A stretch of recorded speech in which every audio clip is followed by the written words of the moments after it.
आधी काय नाही केलं. आपण उठणार की नाही की मी पाणी टाकू? मी सगळ्यांच्या बेडवर पाणी टाकतो. दार उघडणार नशिबाचा गेम पालटणार असं म्हणत मराठी टेलिव्हिजनवर दाखल झालेलं बहुचर्चित बिग बॉस मराठीचं 6वं पर्व रंजक वळणावर जाऊन पोहोचलं असून टोळी विरुद्ध काटा ग्रुप हा सामना आता रंगतदार होत चालला आहे. एकीकडे विशाल कोटी यांच्या टोळीतील धडाकेबाज स्पर्धक रुचिता जामदार घराबाहेर पडल्यानंतर घरातील सदस्यांना आश्चर्याचा धक्काच बसला आहे, तर दुसरीकडे काटा ग्रुप स्ट्रॉंग होत असून अनेकांचे गेम प्लॅन विस्कळीत करत आहे.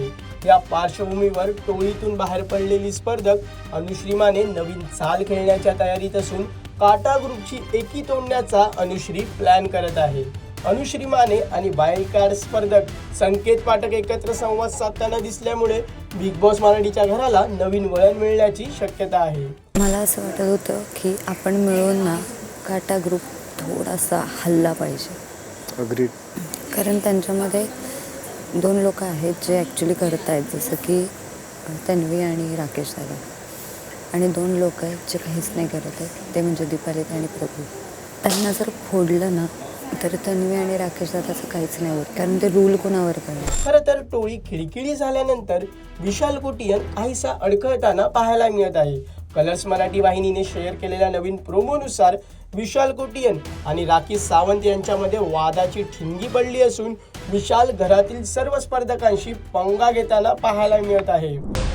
हा सोफा आहे इथं सगळ्यांना बसायचं. मी बाहेर होतो तेव्हा काय नाही लावलं मग? विस्कटलेलं आहे सगळं तुझं इकडे. आधी काय नाही केलं. आपण उठणार की नाही की मी पाणी टाकू? मी सगळ्यांच्या बेडवर पाणी टाकतो. तर घरचं पत्र कोणाला ठेवणार सेफ आणि कोणाला करणार नॉमिनेट या टास्कमध्ये घरातील सर्वच सदस्य भावूक झालेले पाहायला मिळाले. आपल्या घरातून आलेली पत्रच ठरवणार आहे या आठवड्यात आपण नॉमिनेट होणार की नाही. पत्र मला खूप इम्पॉर्टंट आहे. माझे फक्त बाबाच. आई झोपत नाही मग आवाज ऐकल्याशिवाय. भीक मागते यार प्लीज.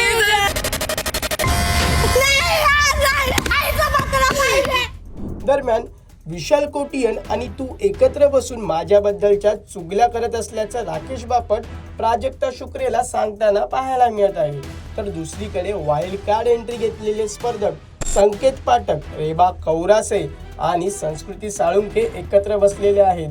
यावेळी मी इंडिव्हिज्युअल खेळणार असल्याचे संकेत पाठक सांगतो, तर दुसरीकडे तन्वी कोलते आणि राकेश बापट हे संकेत पाठकच्या गेम प्लॅन बाबत चर्चा करताना पाहायला मिळत आहेत.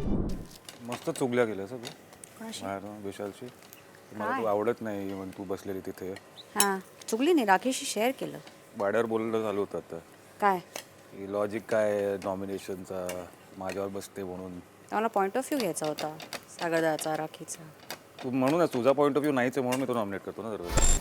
म्हणून मला मी इंडिव्हिज्युअल खेळणार आहे, पण अलायन्सेस लागतील. तो काटा असो किंवा विशाल असो. संकेतचा गेम थोडा डिकोड होतोय. मुलींचं म्हणणं आहे की त्याला विशालमध्ये जायचं आहे, विशालच्या ग्रुपमध्ये, आणि त्यांच्यावरच हळूहळू वार करायचं, जे अनुश्रीने केलं. तर मला असं वाटतं तो तिकडचं थोडं खाली करून विशालला काढून स्वतः तिथलं वर्चस्व मिळवण्याच्या याच्यामध्ये आहे, आणि मग तो तुझ्याशी टक्कर देणार. बिग बॉस मराठीच्या 6व्या पर्वाचे सर्व एपिसोड्स कलर्स मराठी वाहिनीवर आणि जिओ हॉटस्टारवर दररोज रात्री 8 वाजता पाहायला मिळणार आहेत. तसेच कोणताही एपिसोड जिओ हॉटस्टारवर कधीही पाहता येईल. मला असं वाटत होतं की आपण मिळून ना काटा ग्रुप थोडासा हल्ला पाहिजे. अग्रीड. कारण त्यांच्यामध्ये 2 लोक आहेत जे ॲक्च्युली करत आहेत, जसं की तन्वी आणि राकेश दादा, आणि 2 लोक आहेत जे काहीच नाही करत आहेत, ते म्हणजे दीपाली आणि प्रभू. त्यांना जर फोडलं ना तर तन्वी आणि राकेश दादाचं काहीच नाही होत, कारण ते रूल कोणावर करणार. प्रेक्षक हो, अनुश्री मानेच्या नवीन गेम प्लॅनमुळे घरातील गेम पालटणार का, हे आम्हाला कमेंट करून नक्की कळवा. आणि मनोरंजन क्षेत्रातील महत्त्वाच्या घडामोडी जाणून घेण्यासाठी लोकमत फिल्मीला सबस्क्राईब करायला विसरू नका. पाहत रहा लोकमत फिल्मी.